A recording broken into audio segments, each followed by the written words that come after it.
right now, this booklet, it was printed by me. So the reason why is it here right now is because I printed it, right? So why would the world come into existence if it is not caused by anything? I think that is not very reasonable. In fact, it is absurd, right? It is absurd. It doesn't make sense. One of the famous arguments, brothers and sisters, is the Kalam argument, which says that everything that begins to exist has a cause. And the world in the universe begins to exist. Therefore, the universe or the earth has a cause. Now, if it is the cause for it to happen should not be something that is material. It should be something that is not bound by time. It should be something that is not bound by space. It should be something that is immaterial, right? Because if it is material, it could be somehow affected, right? And also that it is something that should be personal. That means it has the perception. It has the perception to think, right? So with these qualities of whoever is the cause, brothers and sisters, we can see that this cause, the only one that can show all these definitions is God, right? Because God is not bound by time. God is not bound by space. God can be anywhere. God may be here, God may be somewhere else.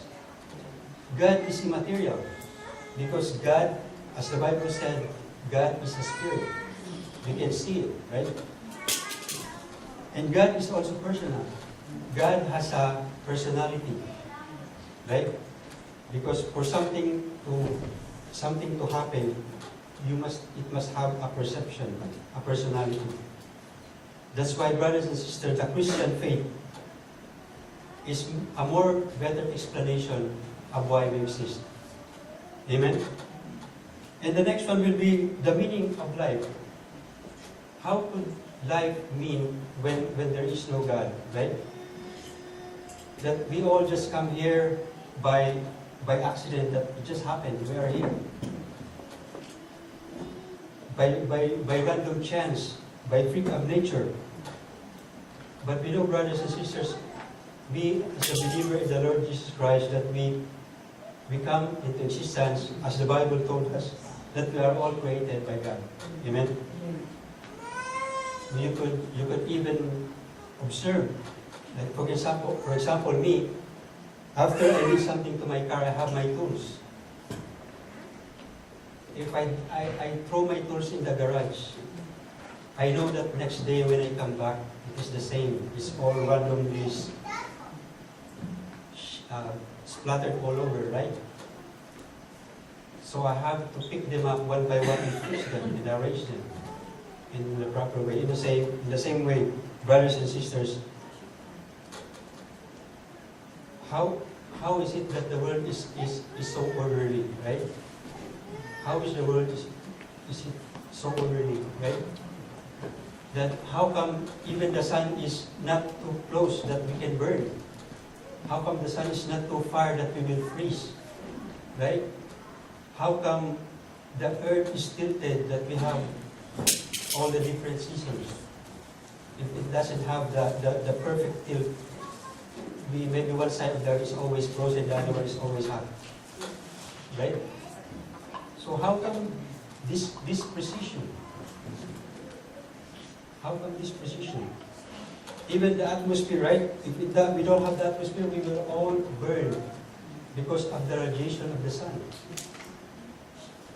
It seems that the world is perfectly fit for a human life. How could this happen? By accident? Only an intelligent being could have done this, brothers and sisters. There was one professor who was asked, what is the origin of life? Because we know that life, something like this wood will not become life. Because we know that there is a difference between life and non-life, right?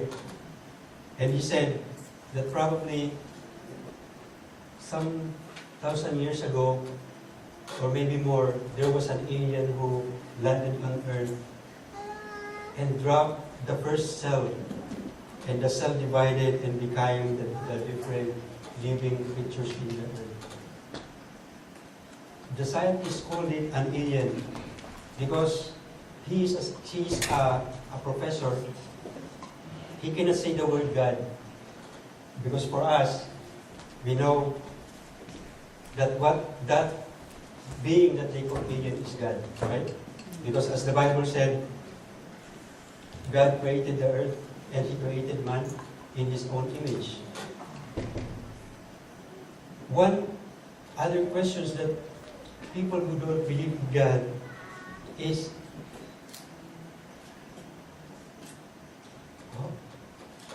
how come there's evil? How come there's evil in the world? If there is God, why is there evil?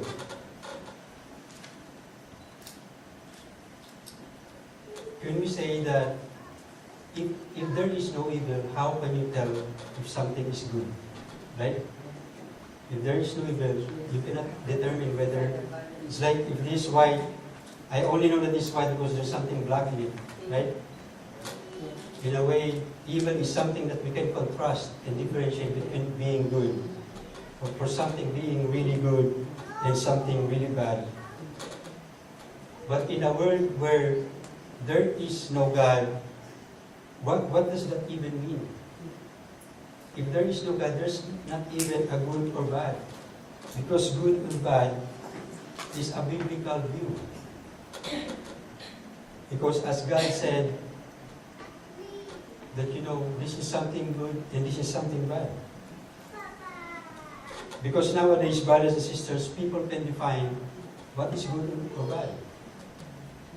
For example, if somebody is sick and we will go there and help and give some medicine or food to somebody, that is good, right? For us, that would be a good thing to do. But did you know, even in World War II, when the Nazis were killing the Jews, they say that they are doing good because they are preserving their race. They want to remove the impure race in their country. So for them, they are doing good. If life is there is only people and there is no God, people can define what is good and bad for themselves. Like me, I can say something which is good, but it may not be good for somebody else. But the Bible gives us the laws. For example, the Ten Commandments, brothers and sisters, to show us that something is really good and something is really bad. For example, the Bible said, "Thou shalt not kill." For us human, if without God, if we are just like animals, right? People can kill somebody and argue that I am killing that other person because I wanted to survive. I am caring for my own survival of the fittest. What is the basis of morality then? If there is no God? Sometimes people think that atheists who doesn't believe in God are all evil, but it's not the case, right? There are people who doesn't believe in God who are champion of humanitarian causes. Do you agree? Even if they don't believe in God. But the issue is whether they account for why there are real objective moral obligations. For them, they're doing it because for them they think it's the right thing to do. But in the Bible, we have the reason why we do that, right? Because as the Bible said, every one of us is created in the image of God, right? And if you violate somebody, as if you are violating God. Remember in the Sermon on the Mount, brothers and sisters, all of you probably know about that, Jesus said, I was sick and you visited me. I was hungry and you feed me. I was thirsty and you gave me drink. I was a prisoner and you visited me. And you will ask, when did we do this for you, Lord? And Jesus said, when you do this to the least of my brethren, you do this for me.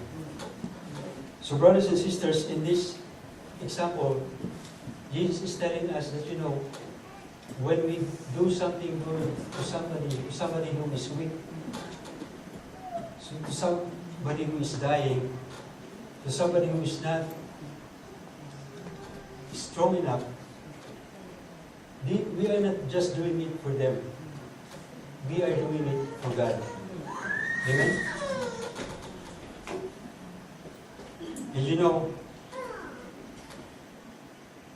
And we are now fond of having pets, right?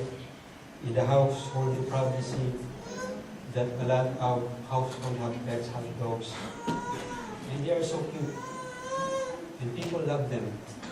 I remember years ago, I saw a family where their dog died, and they have to dig and make a funeral for their dog because it's so special. And you have to cry, right? But time has changed. Today, brothers and sisters, sometimes animals are being taken care of more than humans. For example, somebody will appreciate a dog, a cute dog, but then when he walked in the street and saw a dirty homeless man, he would say something bad about the man. Oh, this guy probably did not plan about his life, and look what he's doing now, right? It's easy for us to judge and to say something to other people who probably are in a difficult situation. But if you go back to the Bible, you will see that to God, human life is more valuable than animal life. Right, brothers and sisters? Remember last time, years ago, when we studied about the Bible, that after God